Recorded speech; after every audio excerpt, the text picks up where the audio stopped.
This is the new TC Pride Podcast, episode 106, on location at the Turf Club with Reclaim for Art Heals.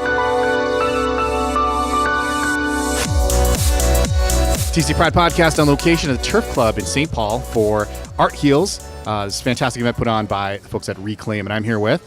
Beckett Maravellius. I'm the Development and Communications Coordinator for Reclaim. So I do many things. I do trainings for corporations and small businesses and other groups around queer and trans competency.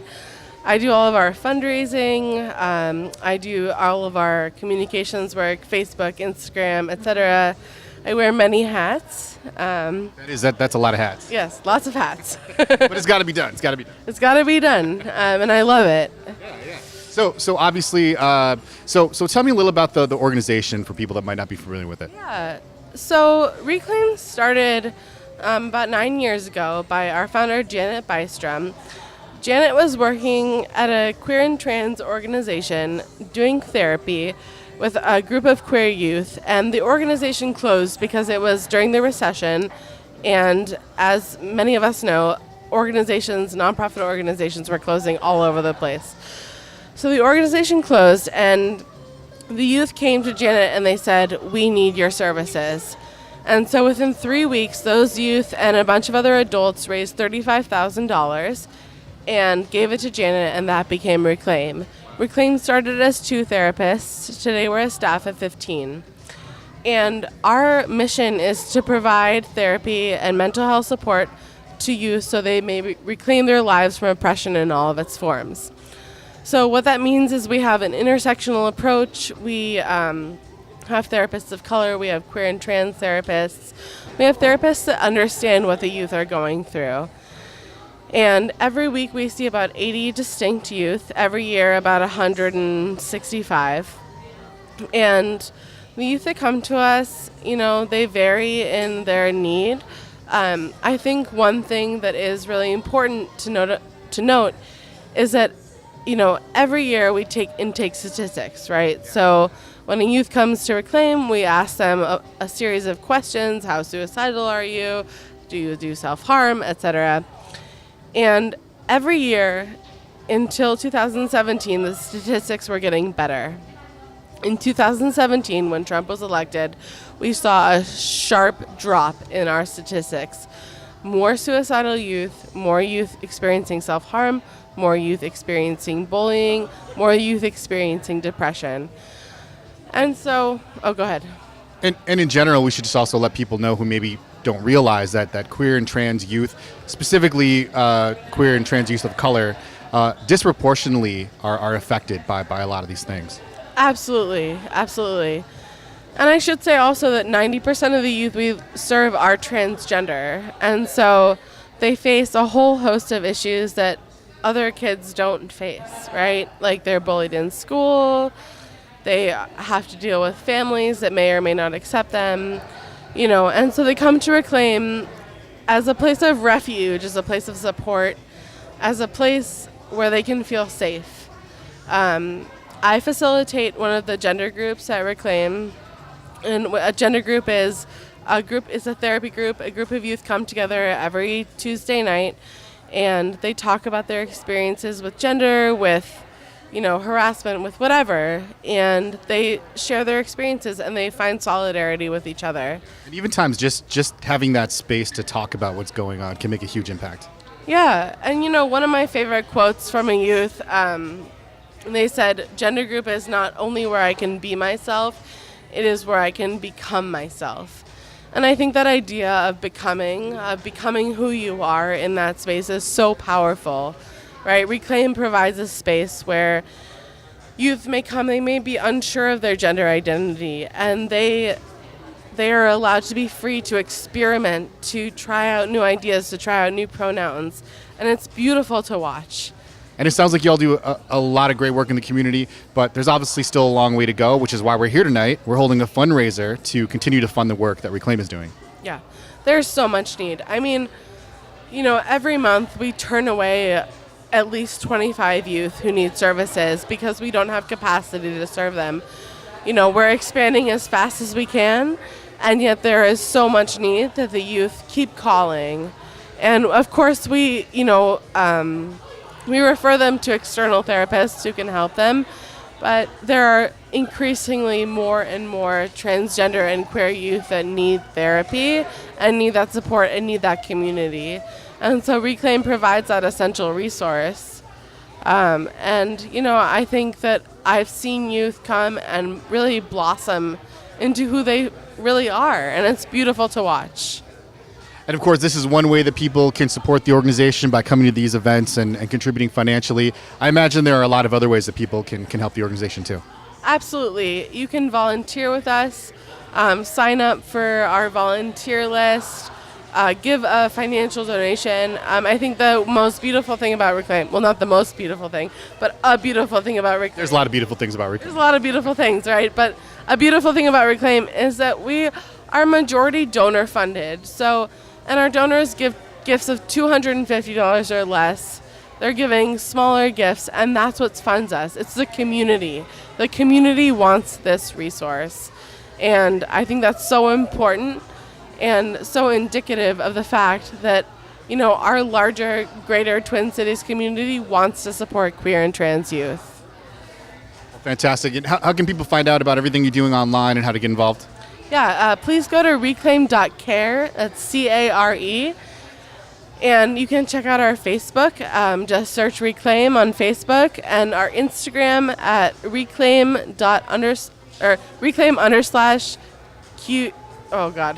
LGBTQ youth. Those social URLs are a little weird sometimes, right? So It's a little weird, but thank you. Yeah, thank you so much, and enjoy the rest, and good luck with everything you're doing. Thank you.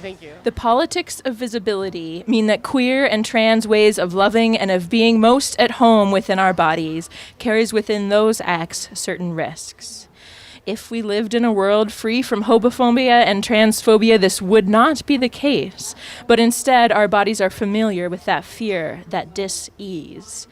Yet we are who we are in spite of all that, and sometimes in order to spite all of that. It means that our joys, our loves, our attractions, our visions, our fears, our declarations and definitions of beauty and strength and power and difference and truth have much at stake. Therefore, it is crucial that we grasp deeply and hold closely that which is most strongly felt within us. In the words of Black lesbian feminist mother warrior poet Audre Lorde, I feel, and therefore I can be free. We must struggle not to lose sight of those parts of ourselves which are most raw, most open, most generous, most hopeful, most vulnerable. Queer ways of being and loving open up possibilities for us all. I don't feel like anything more than one messy, imperfect, muddling person. I am, however, trying to thrive in community with others despite, and in order to spite, the forces which would see difference annihilated. Words to Young Queers by Quinn Rivenberg. Quinn, I use they, them pronouns. I am a new therapist at Reclaim. I'm the art therapist there. So people listening to the podcast can't see that you're actually holding a little guitar, ukulele, something. So are you actually performing tonight as well? I am performing, yeah. This is it's a tenor ukulele. It was my racist, homophobic grandfather's ukulele, and he would be turning over in his grave knowing that it was a part of this event tonight. And speaking of this event, tell people kind of about this event and kind of how it came into being and sort of what it's all about. Yeah, so at Reclaim, we strongly believe that art can be a mode of healing. It can be a way of expressing yourself about things that you can't quite find words for, things that are really important to you but that might be beyond verbal expression. And a really great modality to do that is through art or visual art and music as a mode of healing. So I use that in my art therapy practice, and we're going to see that tonight here. We've got some community performers and also some big name performances down at the Turf Club. Yeah. And then tell me a little about the music you'll be playing tonight. Yeah, so I'm going to do 3 pieces. One is going to be a tribute to the queer and trans youth who we have lost to suicide. It's based off a song by Patti Smith, who wrote this song in the 80s when her beloved Robert Mapplethorpe died of AIDS-related causes. And then I'll be performing a spoken word piece that's about the importance of vulnerability and visibility as queer and trans people. And then the last is just a fun song that I love and is dear to my heart. That sounds awesome. Are you online? Are you on the Spotify's, the iTunes, anywhere? Can people get your music anywhere else? You can follow me on Instagram at Quintillate, because I'm mostly a visual artist. Right on. Thank you so much and enjoy the rest of the night. Thank you. Ryan Casada. And Ryan's mom, Francine Love. And Ryan, you're one of our performers tonight. Yes, I am. Yeah, and how did you get involved with the event? I got involved with the event from a friend I knew from San Francisco recommended me to shift forward, and that's how they came together, yeah. And you said you're both from out of town. I am from New York. And what do you think of Minneapolis so far? Oh, I love it. It's great. Have you been here before? I have never been here. And so what capacity are you in here tonight with Ryan? I have been Ryan's roadie for over a decade now. Is Ryan a good boss?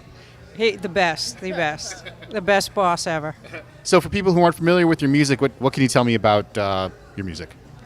My music is all real life stories, and it's just stuff I've been through or I've seen my friends go through.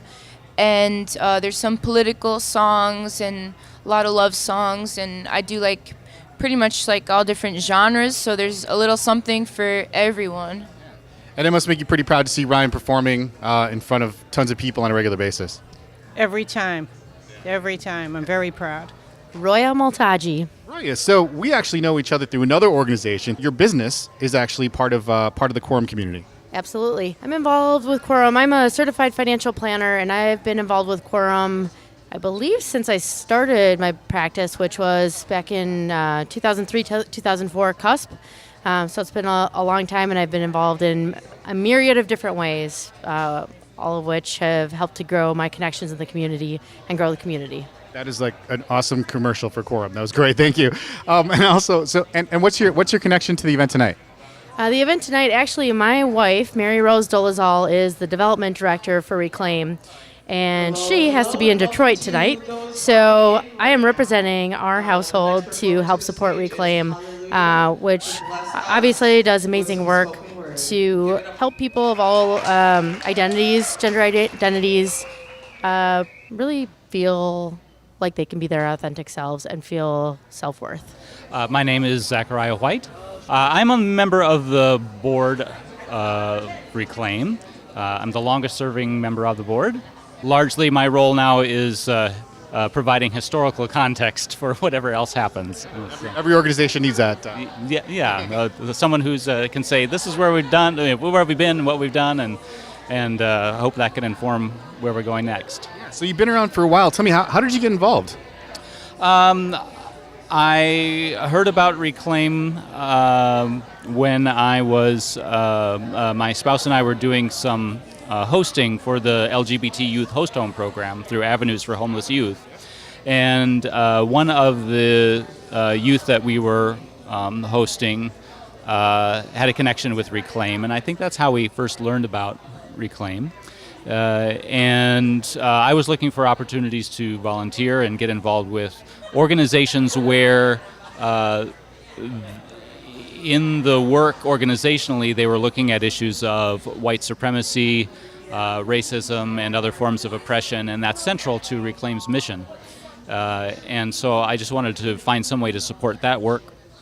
And I have a little bit of financial background. I run my own business, and my partner's a couple of businesses financially, and so I thought I was just signing up to help them keep the books a little bit or something like that. And that's how they get you. That's how they. Right? That's right. That's how the nonprofits get you, and then you're hooked, right? Yeah, and now it's 5 years later, and I've seen Reclaim grow from a few offices in a converted house to our location now in St. Paul with several offices and many more people on staff and a much larger budget. And thankfully, I'm no longer responsible for the books because it's grown beyond me. I wanted to ask you about your involvement with Avenues too. So we've talked to those folks a few times about their host home program. I don't think I've ever spoken to someone directly that's participated in the program. Tell me about that experience. Yeah. Well, one lovely thing about that program is that they have the hosts fill out applications, and the youth get to review the applications of the host and pick their hosts. Rather than being placed in a home, they have a choice in where they stay. And I think that's a really respectful way to work with young people and helping them have agency about the services that they access and how. And obviously, you've been around Reclaim for a while. What would you tell people who are thinking of getting involved in an organization about Reclaim and why it's been so rewarding? Sure. So Reclaim has direct impact on the lives of young people. We center concerns of queer and trans youth of color in particular, and the stories that come out of the youth who work with the therapists and access other services at Reclaim are filled with reclaiming parts of themselves and reclaiming their lives from different forms of oppression so that they get to live their lives more fully. Maida. And what's your connection to the event tonight? Oh, I am definitely performing and definitely a supporter. So no question about that. Yeah, so actually, I've been looking forward to speaking with you ever since we did our episodes about Project Q, which you were featured in a little while back. So I'm really happy that we're actually able to connect here tonight. Tell me what you've been up to since then. I've been working on a new album. I've also been doing theater and comedy and really getting my feet wet with that that kind of performance. So it's really fun and really challenging at the same time. Tonight I will be performing music, new stuff, and mixed with old stuff. So I'm excited. Yeah, and I know you're all over online. Where can people find your music and find out what you're up to? I'm on CD Baby, I'm on iTunes, I'm on SoundCloud, Bandcamp, all that junk. All that good stuff. Awesome. Thanks so much, and good luck tonight. Thank you very much. Felicia Washington C. I'm the executive director of Reclaim. Reclaim is a social justice agency that offers mental health support to queer and transgender youth between the ages of 13 and 25. 90% of our youth identify as trans or gender nonconforming, and that's pretty much that's who we serve, although we serve all of the letters of the LGBTQ alphabet. The core of what we do is individual, family, and group therapy for youth. That's the heart of our program. But we also offer two other programs. One is a professional development program that we offer to developing and entry-level practitioners of color who want to gain competency in working with queer and trans youth. And the other piece that we do is community education. So we go out to school districts and businesses and various different social platforms for people who want to serve our youth better. And that's kind of an interesting place that we're in right now. Is that there is a lot of education to be done. There really is a lot of education to be done in the community. But on the flip side of that, there seems to be more people now than ever that are interested in getting that knowledge and gaining that knowledge and that understanding. Yeah, it's a really important time that trans issues have really risen to the forefront. They've been increasing and gaining momentum in the last 10 years. Most significantly, I would say in the last 3 to 5 years, that there's been an explosion of visibility of trans activists and artists and performers and politicians that have really come forward and identified themselves as leaders in the community. And it's on their heels that we're able to do the work that we do in community with youth. Which is awesome. And so tonight, this event that's going on tonight, can you tell me a little about the event? Right, so this is the third year that we've done Art Heals, and Art Heals originally started as an open house. Reclaim had just moved to our new space, which is located at 771 Raymond Avenue in St. Paul, and we really wanted to invite people and welcome them into the space, and it was really billed as a celebration of art and healing, to find that there is only one way that people address their mental health issues. And there are so many other ways, including the arts, performance, dance, music, visual art, video, film. There's a million ways that people use to express themselves and to find their own healing. So Art Heals wanted to capture that, and we wanted to celebrate the youth, and we wanted to celebrate wellness. So we did it the first year as an open house at Reclaim.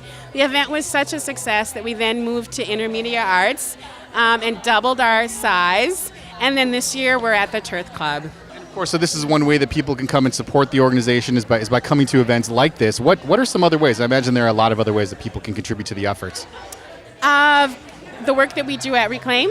Yeah, absolutely. The Reclaim has several opportunities a year that we really call out that we need volunteers. That we also need volunteers at other times of the year too. But certainly, I always say our signature fundraising event actually happens in February, and that is Celebrate the Love. And that is an amazing brunch that we do. That is billed as a fundraiser. Last year in February, this year I should say in February, we had over 400 attendees. We raised $95,000 for Reclaim, and we have 23 volunteers this year for that event alone. So Celebrate the Love, sponsoring and being a part of that event is a key way that people can support Reclaim. And then finally, this event, Art Heals, is another volunteer event that we really encourage people to participate in. And then if you hook up with Reclaim, there are other ways to support us and other smaller volunteer opportunities to do, all the way from helping us paint to being a part of other social events. If folks want to help, you'll put them to work, it sounds like. Absolutely. We'll put you to work. And where can people find out about all these opportunities to support the work you're doing? Yep. ReclaimLGBTYouth.care. That's our website. Check it out. Take a look. All the opportunities are available on the website. Thank you so much for your time, and it was great meeting you and great talking to you. Yeah, thank you. The TC Pride Podcast is a production of the Non-Pod, nonprofit podcast community, and Twin Cities Pride. Subscribe now on iTunes, on Android, or by email at tcpridepodcast.org. Because we're in this together. Non-Pod turns your email newsletter, blog, or video content into a more powerful, more personal, more intimate, on-demand listening experience. Your podcast, your story, your voice, simplified, amplified. Learn more now at nonpod.com.